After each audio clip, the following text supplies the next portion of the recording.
बिस्मिल्लाहिर्रहमानिर्रहीम। इस वीडियो में आपके साथ फंडामेंटल ऑफ ऑडिटिंग की असाइनमेंट नंबर 1 का सलूशन शेयर करूँगा। इसकी ड्यू डेट 29 है और इसके टोटल मार्क्स जो हैं वो 10 हैं और इसमें जो ऑब्जेक्टिव्स दिए गए हैं वो understanding the entity and it's environment है और इसके अलावा कुछ और भी आउटकम्स दिए गए हैं और इसमें आपने इसको रीड कर लीजिएगा।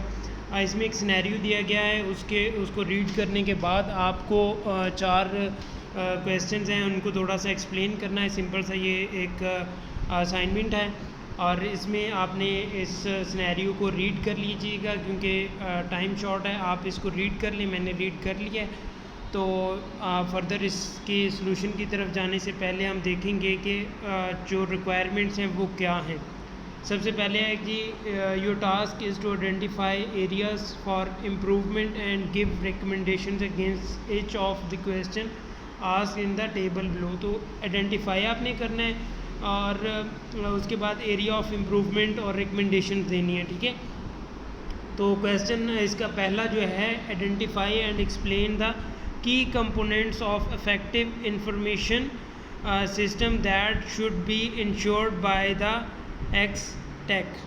तो ये एक जो है ना जो सिनेरियो था, मैन्युफैक्चरिंग कंपनी है एक्स टेक, इसकी आपने आइडेंटिफाई करने हैं जो की कंपोनेंट्स हैं इफेक्टिव इंफॉर्मेशन के। तो वो आपने यहाँ पे रिकमेंडेशंस और क्या बतानी है, इम्प्रूवमेंट्स बतानी है ताकि वो अपनी कंपनी को बेहतर कर सकें, ठीक है। दूसरा क्वेश्चन है, describe the role of communication in internal control system and provide 2 examples at least. तो आपने क्या करना है, role of communication internal control system का वो और 2 इसकी एग्जाम्पल्स देनी है। तीसरे नंबर पे आपने बताना explain the role of control activities in internal control system, ठीक है। कंपनी के अंदर जो कंट्रोल एक्टिविटीज़ है ना इंटरनल कंट्रोल सिस्टम में, उसको थोड़ा सा एक्सप्लेन करना है। और लास्ट पे आपने बताना है discuss the importance for monitoring internal controls and give examples of 3 methods of monitoring, ठीक है। तो ये 4 आपको क्वेश्चन दिए गए हैं, ये क्वेश्चन 4 आपने सॉल्व करने हैं। इसी तरह आपको मैं हर असाइनमेंट में कहता हूँ कि इंस्ट्रक्शंस को लाजमी रीड किया करें। जो भी इंस्ट्रक्शंस हैं उनके अकॉर्डिंग आपने असाइनमेंट सबमिट करनी होती है। अगर रूल्स को आप रीड नहीं करेंगे तो आपके जो मार्क्स हैं वो कट जाएंगे। तो इसलिए आप लोग इसको रीड कर लीजिएगा। मैं हर असाइनमेंट में दोबारा से नहीं पढ़ सकता, ठीक है। तो आप सबको पता ही होगा। तो अब अगर आप चैनल पे न्यू हैं तो जल्दी से चैनल को सब्सक्राइब कर लें। अभी तक अगर आपने इस वीडियो को लाइक नहीं किया हुआ ना तो लाइक भी कर लें और चैनल को सब्सक्राइब नहीं किया तो वो भी कर लें। इस तरह की इन्फॉर्मेटिव वीडियोस आप तक पहुंचती रहेंगी। तो सबसे पहले हमने क्या आइडेंटिफाई करना था, हमने आइडेंटिफाई करना था की components of effective information system that should be insured. तो यहाँ पे कुछ पॉइंट्स के अंदर मैंने एक्सप्लेन किया है, आप भी इसी तरह पॉइंट्स के अंदर इसको एक्सप्लेन कर लीजिएगा, ज़्यादा जो है ना डिसेंट लगेगा। सबसे पहले है जी the key components of an effective information system that should be ensured by X tech are as follows. Data security, सबसे पहले तो उनको क्या करना चाहिए, अपनी जो डाटा है उसकी सिक्योरिटी का ख्याल रखना चाहिए। ये बहुत इंपॉर्टेंट होता है। XTech should be implement robust security measures to protect its sensitive information from unauthorized access, theft और loss, ठीक है। तो ये आप इसको और भी ज़्यादा एक्सप्लेन कर सकते हैं। इसके बाद दूसरा पॉइंट है access controls. XTech should establish appropriate access controls to ensure that only authorized personnel can access and modify data based on their rules and responsibilities, ठीक है। थर्ड नंबर पे आ जाएगा data accuracy and validity. XTech information system should have control in place to ensure the accuracy and validity of data. आगे आ जाएगा system reliability and availability. XTech information system should be reliable and available to support its business operations, right. आगे एक और आ जाएगा change measurement. As XTech undergoes expansion and changes in its business environment, it is crucial to have proper change management process in place. इसके बाद आ जाएगा monitoring and logging. फिर उनको मॉनिटरिंग की भी कैपेबिलिटीज़ होनी चाहिए, जो भी काम हो रहा है उसको एक मॉनिटरिंग सिस्टम के तहत उनको ख्याल रखना होगा। आईटी गवर्नेंस एंड पॉलिसीज़ होनी चाहिए, जिसमें access should establish IT governance structures and policies to provide clear guidelines and standard for the management and use of its information. तो आपने इसको एज इट इज़ सेम नहीं लिखना, इसको अपने वर्डिंग में चेंज कर लेना है, हेडिंग्स को भी चेंज कर लेना है, ठीक है। फिर उसके बाद आपके मार्क्स नहीं कटेंगे और फुल नंबर आएंगे। तो दूसरे सिनेरियो की तरफ जाने से पहले चैनल को अभी तक सब्सक्राइब नहीं किया ना, तो जल्दी से पहले चैनल को सब्सक्राइब कर लें, फर्दर फिर आगे देखते हैं। दूसरा क्वेश्चन है, describe the role of communication in internal control system and provide 2 examples. The role of communication in internal control system can be summarized as follows: conveying policies and procedures। ये इसमें है कि कम्युनिकेशन के procedures क्या होने चाहिए। Communication facilitates the dissemination of policies, procedures and guidelines throughout the organization. Clear communication ensures that employees understand their roles and responsibility as well as the expectations regarding internal control. This helped in promoting a consistent understanding of control objectives and ensures that employees are aware of the necessary actions to maintain control activities। तो ये बड़ा अहम होता है आपका जो control policies है ना, ये कन्वेइंग मैसेजिंग प्रोसीजर्स, ये बड़ा अहम है, क्योंकि जब आपकी कम्युनिकेशन के अंदर लैब्स आएंगे तो आपकी जो वर्किंग, आपकी जो कंपनी के अंदर प्रोडक्शन है वो भी डिस्ट्रॉय हो सकती है, क्योंकि आपने मैसेज अगर एक गलत दे दिया है और वो आपका जो एम्प्लॉय है उसके ऊपर गलत तरीके से इम्प्लीमेंट कर देता है तो आपका बहुत सा नुकसान हो सकता है। तो इसलिए क्लियर कम्युनिकेशन पॉलिसीज़ प्रोसीजर्स होना बहुत ज़रूरी है। इसकी एग्जांपल कुछ यूँ हैं कि Xtech can communicate its policy related to data security, access control and financial reporting to all employees to ensure their complaints. Second आ जाएगा reporting and escalation. Effective communication channels are essential for employees to report potential control weaknesses, irregularities or suspicious activities. By encouraging open line of communication, Extech can establish reporting mechanisms such as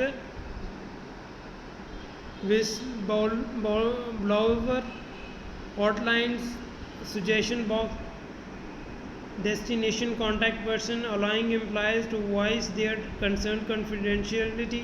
This enables early detention। अच्छा, ये होता है कि companies के अंदर ये होता है कि अगर कोई इरेगुलरिटी हो रही है और उसको कोई स्पॉट वहाँ पे नहीं करता तो वो क्या होगा, नुकसान होगा। आप वहाँ पे कंपनी के अंदर ऐसी सुजेशन बॉक्स रख सकते हैं, निगोशिएशन के लिए आप किसी को हायर कर सकते हैं। इस तरह के बहुत सारे आपके पास ऑप्शन हैं जो कि बहुत ज़रूरी हैं, ठीक है। ट्रेनिंग एंड अवेयरनेस होनी चाहिए कि जितने भी आपके एम्प्लॉयज़ हैं, जितने भी लोग हैं, उन सबको अच्छे से ट्रेनिंग होनी चाहिए कि किस तरह से आपने जो भी प्रोसीजर्स हैं उनको अडॉप्ट करना है, ठीक है। जितनी अच्छी आपकी ट्रेनिंग होगी, वर्कशॉप्स होंगी, इंटरनली आपके जो लोग हैं वो उन नॉलेज होगा, उतना ही वो अच्छे तरीके से क्या करेंगे, अपना काम रिस्पॉन्सिबिलिटी से करेंगे। Sharing best practices. Communication allows for the sharing of best practices and lessons learned across different departments and locations within Extech। मतलब कि अगर एक एम्प्लॉय है वो दूसरे के साथ इंफॉर्मेशन शेयर करता है तो उसका क्या फ़ायदा होगा कि कोई मिस्टेक है तो वो अपना एक्सपीरियंस से उसको करेक्ट कर लेंगे। इसी की एक और एग्जांपल भी दी गई है। If one department has implemented a control measure to mitigate the risk of inventory shrinkage, that information can communicate to other departments or locations facing similar risks। Promoting consistency and effectiveness in control implementation. तो ये आपका second question हो गया। Third में आ जाएगा explain the role of control activities in the internal control. तो role of control में क्या एक्टिविटीज़ में आ जाएंगी, इसमें तो रिस्क मिटिगेशन आ जाएगा, ठीक है। Control activities are design to mitigate risk that can potentially lead to errors, fraud and non-compliance. By implementing control activities, XTech can identify and assess risk associated with its operation processes and systems.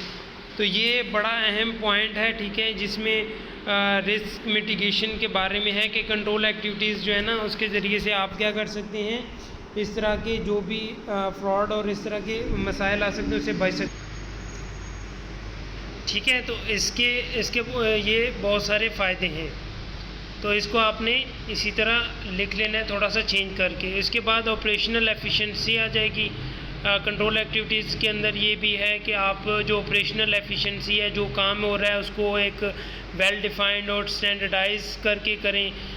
जितना आप उसको बेहतर से बेहतरीन की तरफ जाएंगे उतना ही वो बेहतर हो जाएगा। एक अपना स्टैंडर्ड उनको रखना चाहिए। इसके बाद आ जाएगा compliance with laws and regulations. तो कंट्रोल एक्टिविटीज़ में हेल्प इंश्योर करेगा कि जो भी एक्सेस कंप्लाइंस हैं विद एप्लीकेबल लॉज, उस रेगुलेशंस हैं उसके मुताबिक, इंडस्ट्री स्टैंडर्ड के मुताबिक उसको इम्प्लीमेंट करेंगे, ठीक है। तो ये आ जाएगा। इसी तरह आप इसको वीडियो को पास करके थोड़ा सा इसको लिख लेंगे, अभी भी वीडियो बहुत लंबी हो गई है। तो इसके बाद आ जाएगा safeguarding assets. Control activities में एक इम्पॉर्टेंट रोल प्ले करता है कि आपकी जो सेफ गार्डिंग ऐसे एसेट्स हैं ना उनको सेव करता है। अनऑथराइज एक्सेस और लॉस और मिसयूज़ इस चीज़ से बचाता है, जिसकी वजह से कंपनी को नुकसान नहीं होता। इसी तरह मॉनिटरिंग और रिव्यू आ जाता है, जिसके अंदर से कंट्रोल एक्टिविटीज़ जितने भी हो रहा होता है आप उसको किस तरह करते हैं, कंट्रोलिंग करते हैं और उसके रिव्यू करते हैं।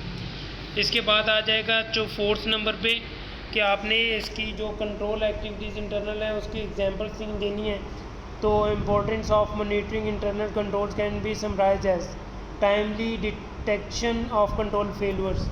जो भी कंपनी के अंदर कोई भी मसला आता है तो ये जो कंट्रोल मॉनिटरिंग है इंटरनल कंट्रोल, वो क्या कर लेगा, जल्दी से डिटेक्ट का फ़र्ज़ करें कि कहीं पे आग लगती है तो वो फ़ौरन से जब डिटेक्ट हो जाएगा तो नुकसान से बच जाएंगे। एक किस्म की ये भी एग्जांपल आप अपने तौर पे लिख सकते हैं, ठीक है। तो यहाँ पे ये और भी कोई एरर्स आ जाता है, कोई डाटा चोरी कर रहा होता है तो उससे बचा सकते हैं। With the compliance with policies and procedures, monitoring internal control help ensure compliance with establish policies, procedures and regulatory requirements, ठीक है। तो ये भी इसके अंदर आ जाता है। इसको है कॉन्टीन्यूस इम्प्रूवमेंट आ जाएगी। Monitoring internal control promotes continuous improvement within the organisation by assessing control activities. XTech can identify areas where controls can be enhance, streamlined और made more efficient.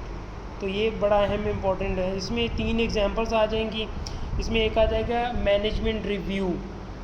Management reviews involved periodic assessment of control activities management. This can include reviewing exception reports, analyzing performance metrics and conducting discussions with process owners and employees. ये एक किस्म का जो है ना management के अंदर रिव्यूज़ में आ जाएगा।